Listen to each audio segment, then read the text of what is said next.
పల్నాడు జిల్లా పెదకూరపాడులో కృష్ణా నదికి భారీగా వరద నీరు వచ్చి చేరింది.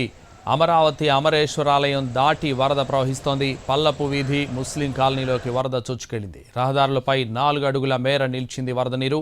దాంతో పడవల సాయంతో వీధుల్లో తిరుగుతున్నారు స్థానికులు. మరోవైపు అమరావతి పోలీస్ స్టేషన్లోకి వరద నీరు వచ్చి చేరింది. అడుగు బయటకు పెట్టాలంటేనే భయపడుతున్నారు అమరావతిలోని స్థానికులు.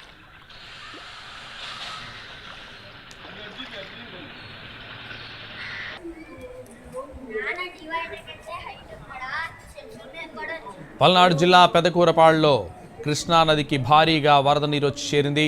అమరావతి అమరేశ్వరాలయం దాటి వరద ప్రవహిస్తోంది.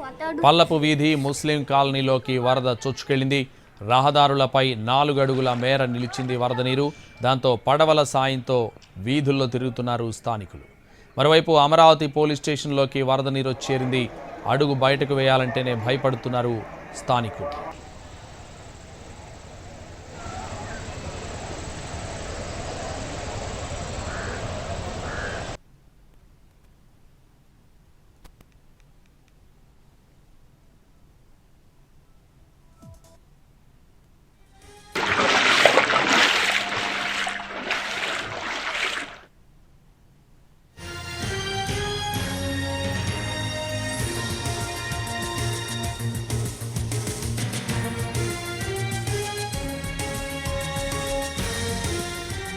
బెజవాడ రామలింగేశ్వర నగర్ ప్రమాదపు టంచ్లో ఉంది. కొన్ని ప్రాంతాల్లో కృష్ణానది రిటైనింగ్ వాల్ దాటి వరద రావడంతో స్థానికులు భయాందోళనకు గురవుతున్నారు. సురక్షిత ప్రాంతాలకు తరలి వెళ్తున్నారు రామలింగేశ్వర నగర్ వాసులు. ప్రకాశం బ్యారేజ్ నుంచి 11.25 లక్షల క్యూసెక్కుల అవుట్ఫ్లో ఉండగా వరద మరింత పెరిగే అవకాశాలున్నాయి. నివాస ప్రాంతాలన్నీ జలమయమయ్యే అవకాశం ఉంది.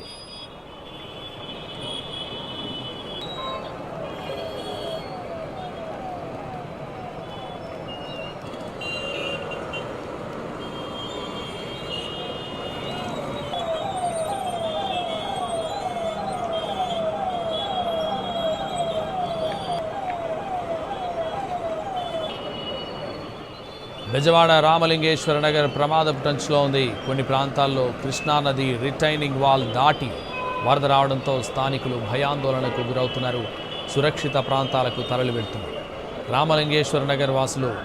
ప్రకాశం బ్యారేజ్ నుంచి 11.25 లక్షల క్యూసెక్కుల అవుట్ఫ్లో ఉండగా వరద మరింత పెరిగే అవకాశాలున్నాయి. దీంతో నివాస ప్రాంతాలు జలమయమయ్యే అవకాశం ఉంది. దీనికి సంబంధించి మరిన్ని వివరాలు మా ప్రతినిధి పిఎంఆర్ చంద్రశేఖర్ అందిస్తారు.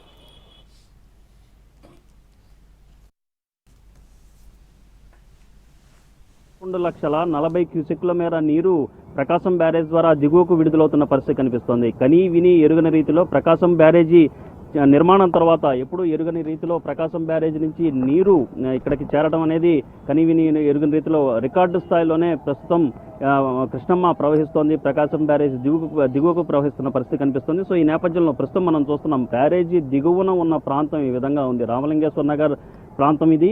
ఈ రామలింగేశ్వర నగర్ ప్రాంతంలో ఇక్కడ ఎవరైతే కృష్ణానదికి ఆనుకుని ఉన్న నిర్మాణాలు ఏదైతే ఉంటాయో ఆ నిర్మాణాల్లోకి నీళ్లు చేరకుండా ఉండేందుకు రిటైనింగ్ వాల్ కట్టిన పరిస్థితి కనిపిస్తుంది. కానీ చాలా చోట్ల రిటైనింగ్ వాల్ కొన్ని చోట్ల మునిగిపోయిన పరిస్థితి కనిపిస్తుంది. చాలా స్పష్టంగా ఆ ఇళ్లలోకి నీరు చేరిన విధానం కూడా మనకి చాలా స్పష్టంగా కనిపిస్తుంది.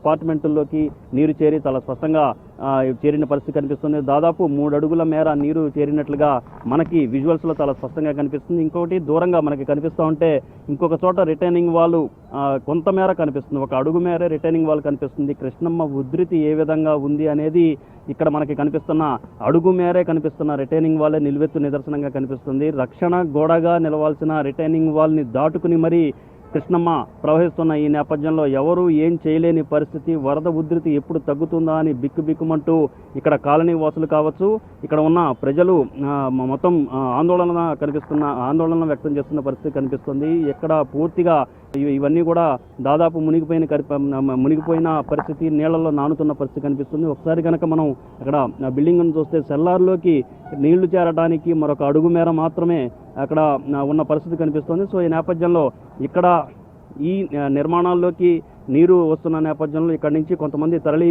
వెళ్ళిపోతున్న పరిస్థితి చాలా స్పష్టంగా కనిపిస్తుంది. ఇక్కడ కొన్ని నిర్మాణాల్లోకి అలాగే కొన్ని షాపులు దుకాణాల్లో కూడా నీరు చేరిన పరిస్థితి, షట్టర్లోకి నీరు వెళ్ళిపోయిన పరిస్థితి కనిపిస్తున్న నేపథ్యంలో ఇక్కడి నుంచి సురక్షిత ప్రాంతాలకు తీసుకువెళ్లేందుకు పోలీసు యంత్రాంగం కావచ్చు, రెవెన్యూ యంత్రాంగం కావచ్చు, అన్ని రకాల చర్యలు తీసుకుంటున్నట్లుగానే కనిపిస్తోంది. సో ఈ నేపథ్యంలో పూర్తిగా ఒకవైపు విజయవాడను కృష్ణమ్మ ముంచెత్తుతోంది, మరొక వైపు బుడమేరు ముంచెత్తుతున్న పరిస్థితి కనిపిస్తుంది. కృష్ణా నది పొంగడం వల్ల సిటీలోని కృష్ణలంక కావచ్చు, రామలింగేశ్వర నగర్ కావచ్చు, ఇతరత్ర ప్రాంతాలు ముంపు బారిన పడితే బుడమేరు పొంగడం వల్ల విజయవాడ అవుట్స్కట్స్ అన్నీ కూడా ముంపు బారిన పడి పెద్ద ఎత్తున బేతావహ దృశ్యాలు, ఆహాకారాలు వినిపిస్తున్న పరిస్థితి చాలా స్పష్టంగా కనిపిస్తుంది. స్వయంగా సీఎం చంద్రబాబు నాయుడు ఎన్టీఆర్ కలెక్టరేట్లోనే మకాం వేసి దాన్ని సెక్రటేరియట్గా చేసుకుని పర్యవేక్షిస్తున్న పరిస్థితి కనిపిస్తున్నప్పటికీ ఎగువ నుంచి వస్తున్న వరద చాలా ఉధృతిగా ఉన్న నేపథ్యంలో దీన్ని ఏ విధంగా కంట్రోల్ చేయాలి అనే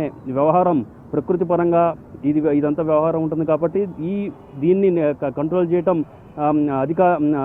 దీన్ని కంట్రోల్ చేయడం సాధ్యం కాదు. కానీ ప్రాణ నష్టం జరగకుండా, ఆస్తి నష్టం జరగకుండా వీలైనంత దిశగా కాపాడేందుకు అన్ని రకాల చర్యలు తీసుకుంటున్నారు. ఇక్కడ చూస్తే ఒకసారి ఇక్కడ ఒక రోడ్డు ఉంది, రోడ్డు నుంచి బయటికి నివాసాల్లో ఉన్న వాళ్ళందరూ కూడా బయటికి వస్తున్న పరిస్థితి కనిపిస్తోంది. రోడ్లలోకి నీరు చేరింది, అపార్ట్మెంట్లోకి నీరు వెళ్ళిపోతున్న పరిస్థితి కనిపిస్తోంది. రామలింగేశ్వర నగర్ ప్రాంతంలో ప్రస్తుతం ఉన్న పరిస్థితి ఇది. దాదాపు ఎన్నడూ కనీ విని ఎరుగని రీతిలో 2009లో 10 లక్షలకు పైగా 11 లక్షలకు పైగా నీరు చేరింది, ఇక్కడికి వరద వచ్చింది.